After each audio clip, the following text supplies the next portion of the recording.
What's up, friends?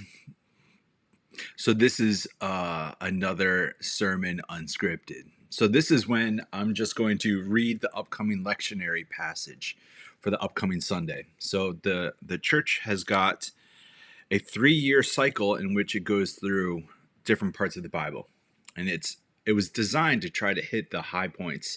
What are the most important things to know? And I thought it'd be really interesting just to give a in the moment up front, what does it look like when someone has to give a sermon on it, and what happens when somebody who's got the training reads a passage and then has to determine how can I deliver a sermon from this passage. And of course there's other things that need to go into it. You need to be a healthy and holy and mature person yourself, and that also requires a certain preparation. But this is just for fun. Let's do this. All right. So I already pulled up this. This is the Revised Common Lectionary. And we have for February 5th, the fifth Sunday after Epiphany. So we've got Matthew 5:13-20. I already know that's still in the Sermon on the Mount. Here we go. Matthew 5:13-20. Matthew 5:13-20. Okay, so salt and light and fulfillment of the law. Let's read this together. You are the salt of the earth, but if the salt loses its saltiness, how can it be made salty again? It is no longer good for anything except to be thrown out and trampled underfoot. Okay. You are the light of the world. A town built on a hill cannot be hidden. Neither do people light a lamp and put it under a bowl. Instead, they put it on its stand, and it gives light to everyone in the house. In the same way, let your light shine before others, that they may see your good deeds and glorify your Father in heaven. Do not think I have come to abolish the law or the prophets. I have not come to abolish them, but to fulfill them. For truly I tell you, until heaven and earth disappear, not the smallest letter, not the least stroke of a pen, will by any means disappear from the law until everything is accomplished. Therefore, everyone who sets aside one of the least of these commands and teaches others accordingly will be called least in the kingdom of heaven. But whoever practices and teaches these commands will be called great in the kingdom of heaven. For I tell you that unless your righteousness surpasses that of the Pharisees and the teachers of the law, you will certainly not enter the kingdom of heaven. Okay. That last line always throws some people through a loop because of its high stakes, I guess you could say. Let me take a sip of my coffee. Okay. You are the salt of the earth. Well, a lot of people associate this passage with something to do with the preservation abilities of salt in culinary arts, especially back then. If you're going to try to transport meat or other things, like salt was rather important for the sake of preserving it. But if the salt loses its saltiness, how can it be made salty again? By the way, salty does not mean, someone's being salty, like they're in a bad mood. It's no longer good for anything except to be thrown out and trampled underfoot. There might be some echoes in here of Lot's wife, who, when the city was being destroyed, she turned around and looked back and she was made into a pillar of salt. But that might be something completely else. So even though they both talk about salt, that's probably not what needs to be drawn out. So probably in context, the next thing helps. You are the light of the world. You know what's interesting is in John's gospel, it talks about Jesus is the light of the world. But here he says, you are. That's interesting.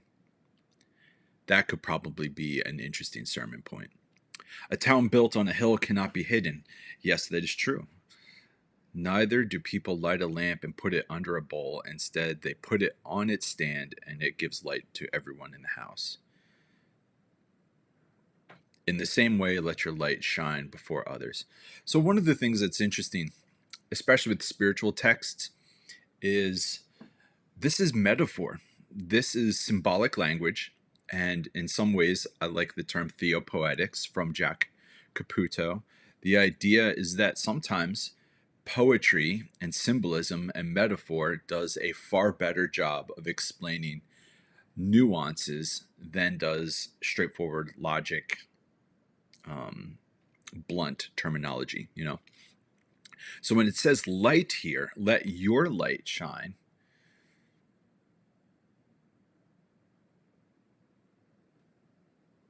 if we do the principle of first mention, do you remember that? If we think about, well, when is the first time that this word exists in the Hebrew scriptures? The first time the word light shows up, it's very much in the beginning. It's in Genesis. So God creates the heaven and the earth, and he says, let there be light, and then there was light, and there was evening the first day.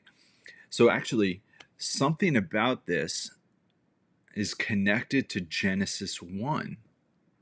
And God creates light, and we are the light of the world.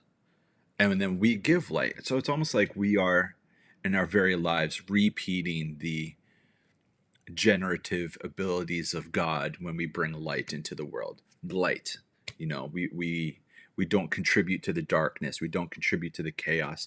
We don't contribute to the hurt and pain, to the tragedy, but instead become people that are on the side of, quote, light, which sounds like fantasy language, right?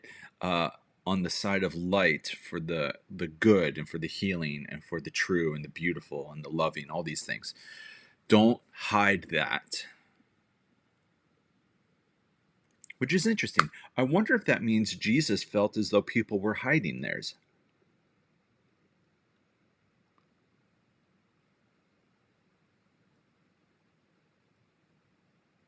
But there is an ethical responsibility to the people around us for us to be light bringers. That's interesting. Maybe we should keep going. So again, do not think I've come to abolish the law or the prophets. I've not come to abolish them, but to fulfill them. So one thing that's interesting about this passage is in ancient culture, rabbis used to walk around and give their little spiels or give public oratory talks about how they interpret the law and the prophets, okay? And people would gather, especially Jewish people, as they would have the Torah memorized, or maybe even more than that. And they would listen to a traveling rabbi give their interpretation, and then they would say to the other person next to them, they fulfilled the law. They gave a good interpretation of it. Or if a traveling rabbi gave a poor interpretation of the law and prophets, you might lean over to your friend and be like, they abolished it. They abolished it. And so the idea is fulfilling or abolishing in rabbinic culture was a way of saying someone has a good and true interpretation of the law and prophets. So he comes to say, not that I've come to abolish the law of the prophets. I've not come to abolish them, but to fulfill them. It's got multiple meanings. It's not just that he does the law and the prophets well. He also interprets them rightly. And then he even affirms it. Says, until heaven and earth disappear, not the smallest letter, not the least stroke of a pen will by any means disappear from the law until everything is accomplished. Don't set aside any of these commands. So in some ways, he's actually aligning himself in some ways with being very devoted to the tradition. It's very interesting.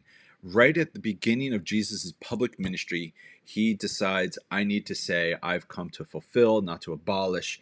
I come affirming what the tradition has said, and I believe you will see that I am holding true to what the tradition has always really been about. But what about this last line?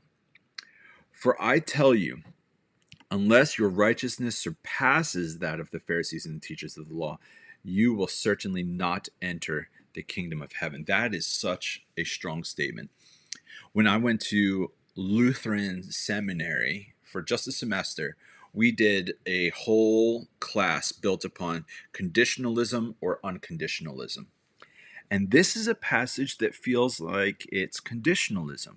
You cannot enter heaven unless your righteousness surpasses that of the Pharisees and the teachers of the law. So that might feel like a very high standard. That might feel like an impossible standard because the Pharisees and teachers were understood as being the high mark of what holiness was. So here's Jesus saying, no, you got to be even better than that.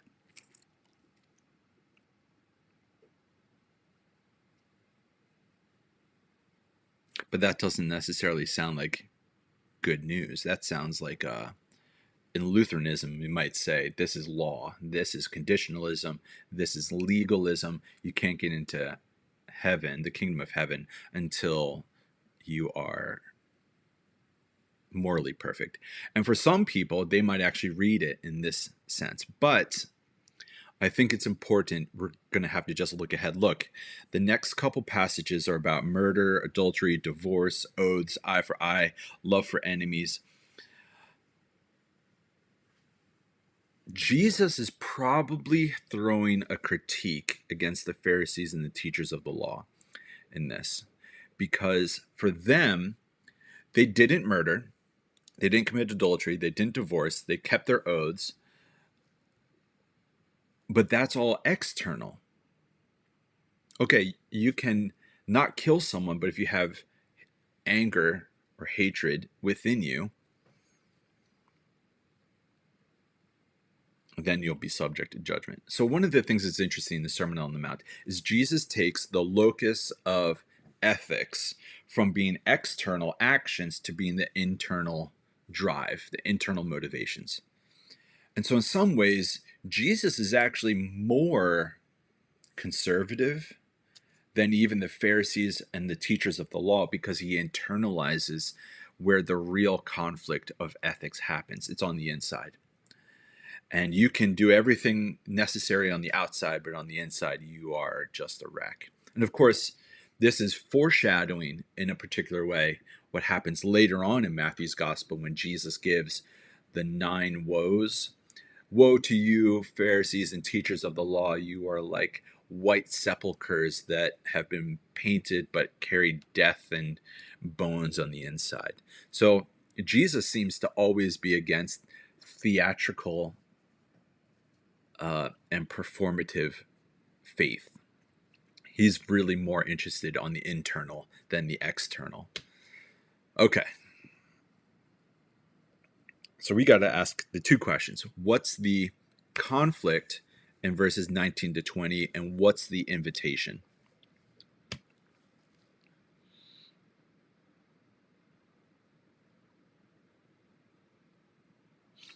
A conflict could be that we might desire to lay low and to not do the necessary effort to be light bringers in the world. So it could be cowardice, it could be laziness. That might be some of the conflict. But then also another conflict is we can't let our light shine like how the Pharisees and teachers of the law do it.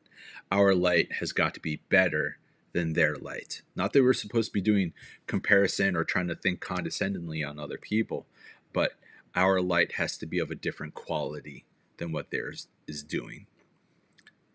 Oh, maybe because the Pharisees and teachers of the law, it's like they're putting their lamp under a bowl. I don't know. But what's the invitation?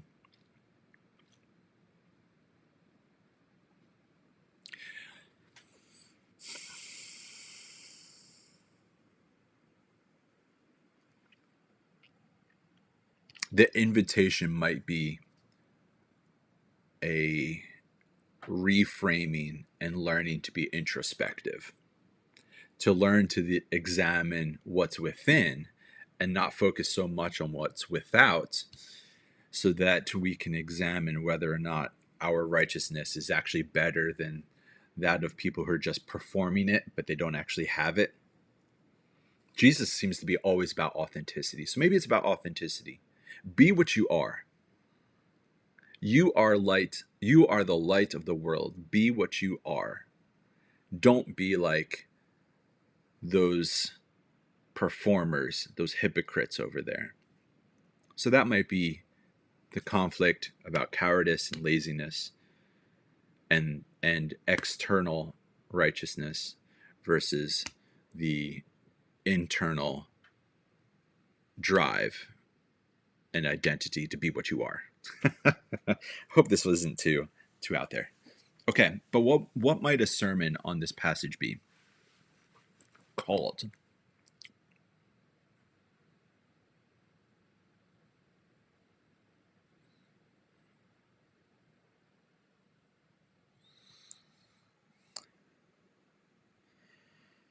I might call it, if I were to give a sermon on this, it might be "The Light Starts Within." You are the light of the world. Share your light. And then there's that internal thing that it has to begin deep within, not begin with these external actions. Because a lot of people that try to shine their light, but they have no real light on the inside, they're fake. They're hypocrites. They're not real. That's me some days. Yeah. So the light starts within. I think that's what it would be called. Thank you. I hope you enjoyed this. All right. This has been a sermon unscripted. I actually believe next week is also going to be the following passages in the Sermon on the Mount, and then it starts to jump around. But I hope you enjoyed this. All right. So we'll catch you next time. Check out my website if you're interested. All right. Have fun. Peace.